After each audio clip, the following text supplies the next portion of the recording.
আসসালামু আলাইকুম এভরিওয়ান।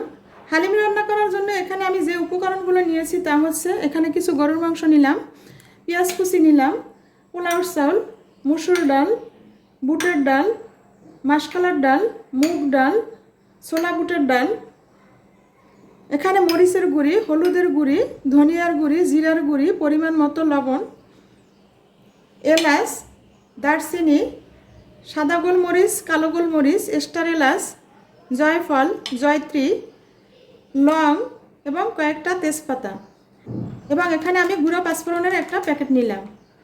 তো হালিম রান্না করার জন্য সকল উপকরণগুলো আমি এখানে প্রস্তুত করে নিয়েছি। এখন আমি রান্না করার সময় পরিমাণ মতো দিয়ে হালিম রান্না করব। তো চলুন দেখি কিভাবে আমি হালিমটা রান্না করলাম। প্রথমে আমি মুগ ডাল হালকা ভাজি করে নিলাম, কারণ মুগ ডাল হালকা ভাজি করে নিলে হালিম থেকে একটা সুন্দর ভাজা ঘ্রাণ আসবে।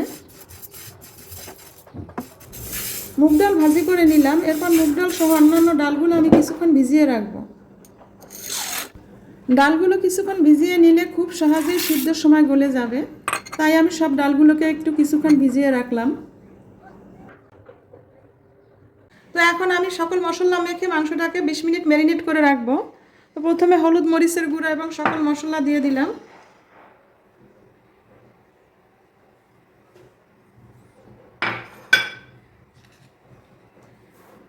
আদা, রসুন, পেঁয়াজ বাটা দিয়ে দিলাম।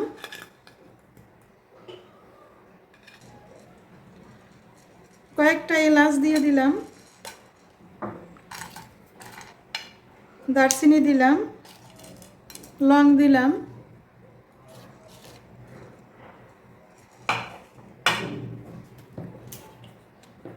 সরিষার তেল দিয়ে আমি মাংসটাকে ভালো করে মেখে নেব।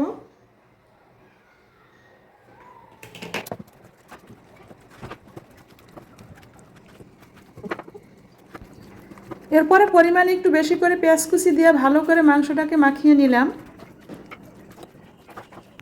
মাংসের মধ্যে সব ধরনের মশলা মেখে আমি 20 মিনিট এভাবে ম্যারিনেট করে রেখে দিলাম। এরপরে আমি রান্না করব। সব রকমের ডালগুলো ভিজিয়ে নেওয়ার পরে আমি পরিমাণ মতো একটু লবণ দিয়ে ডালগুলোকে সিদ্ধ করে নিলাম, কারণ রান্নার সময় ডালগুলো যেন খুব সহজেই গলে যায় তাই।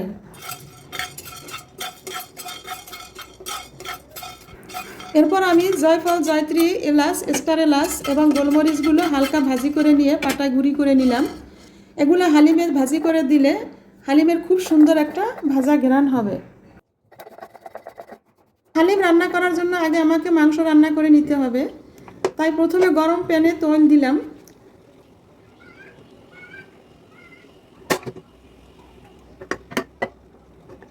তেলটা ভালো করে গরম হলে তার মধ্যে আমি একটু এলাচ, দারচিনি দিয়ে তেলটাকে ভালো করে ঘ্রাণ করে নিলাম।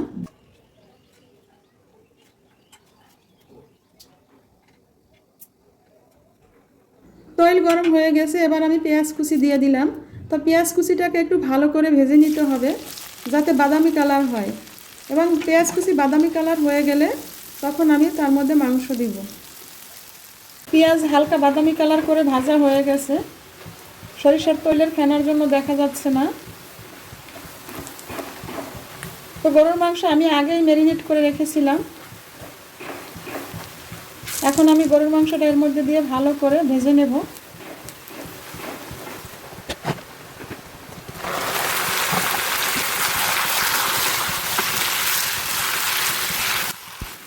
তো মাংসটা ভালো করে ভেজে নেওয়ার পর আমি ঢাকনা দিয়ে দিলাম, কারণ মাংসের ভিতরে পানিটা বের হয়ে আসার জন্য।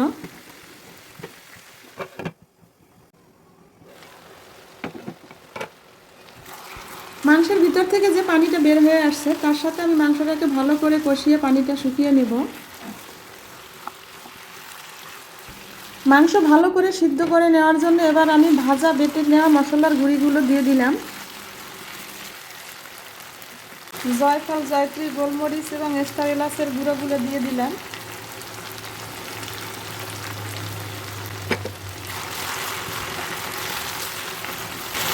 মাংস থেকে বের হওয়া পানিটা শুকিয়ে গেছে। এখন আবার নতুন করে পানি দিয়ে আমি মাংসটা কষিয়ে নেব।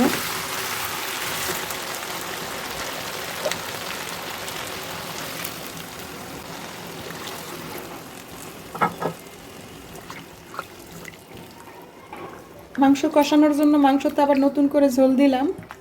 এই ঝোলে মাংস ভালো করে কষিয়ে নেব। মাংস সিদ্ধ করার জন্য এখন আমি ঢাকনা দিয়ে একটু রান্না করব। ঢাকনা দিয়ে দিলাম। মাশাআল্লাহ, খুব সুন্দরভাবে আমার মাংস সিদ্ধ হয়ে গেছে এবং রান্নাও হয়ে গেছে। মাংসের উপরে তেল ভেসে উঠেছে এবং মাংসের তরকারিটা মাখা মাখা হয়েছে। দেখলেই বোঝা যাচ্ছে যে মাংসটা খুব সুন্দরভাবে সফটভাবে সিদ্ধ হয়েছে। তো এবার আমার মাংস রান্না কমপ্লিট হয়ে গেল। এখন আমি হালিম বসাবো। তো চলুন দেখি কিভাবে আমি হালিমটা রান্না করলাম।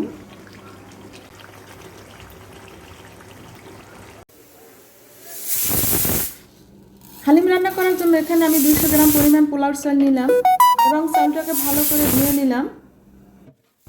এবার হালিম রান্না করা হাঁড়িতে আমি মুসুর ডাল, পোলাওর চাল, ভাজা মুগ ডাল এবং পরিমাণ মতো খেসারি ডালগুলো দিয়ে সব রকমের মশলা, এলাচ, দারচিনি, আদা বাটা, একটু রসুন বাটা এবং হলুদ, মরিচ, জিরার গুঁড়ি, পরিমাণ মতো একটু তেল দিয়ে ভালো করে চাল ডাল একসাথে মাখিয়ে নিলাম। এরপর চুলায় দিয়ে কষিয়ে নিলাম। কয়েকটা কাঁচামরিচও দিয়ে দিলাম। কষানো হয়ে গেলে পানি দিয়ে ঢাকনা দিয়ে দিলাম। তো ভালো করে কষিয়ে নেওয়ার পর পরিমাণ মতো পানি দিয়ে আমি ঢাকনা দিয়ে চাল ডাল সবগুলোকে সিদ্ধ করে নিলাম। এরপরে আমি আগে সিদ্ধ করে রাখা সব ডালগুলো হাঁড়ির মধ্যে দিয়ে দিলাম। ভালো করে নেড়ে চেড়ে মিশিয়ে নিলাম এবং ভালো করে নেড়ে চেড়ে মিশিয়ে নিতে হবে যাতে দলা বেঁধে না থাকে বা হাঁড়ির নিচে না লাগে। হালিম ঘন হয়ে উঠেছে। এবার আমি পাঁচফোড়নের গুঁড়িগুলো দিয়ে দিলাম। পাঁচফোড়নের গুঁড়িগুলো দিয়ে ভালো করে মিশিয়ে নিতে হবে যাতে করে দলা বেঁধে না যায়। হালিম ঘন হয়ে গেছে, একদম ঠিক মতো রান্না করা হয়ে গেছে। এখন আমি রান্না করা গরুর মাংসগুলো এই হালিমের মধ্যে দিয়ে ভালো করে নেড়ে চেড়ে মিক্সড করে নেব।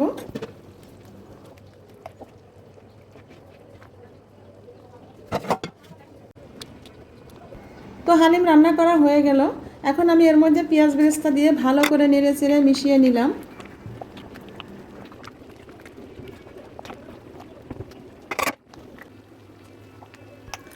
এবার কমপ্লিট হয়ে গেল আমার গরুর মাংস দিয়ে হালিম রান্না করা। তো ভিডিওটি ভালো লাগলে লাইক, কমেন্টস এবং শেয়ার করবেন। এরকম আরও নতুন নতুন ভিডিও পেতে আমার চ্যানেলটি সাবস্ক্রাইব করে পাশে থাকা বেল আইকনটি ক্লিক করুন।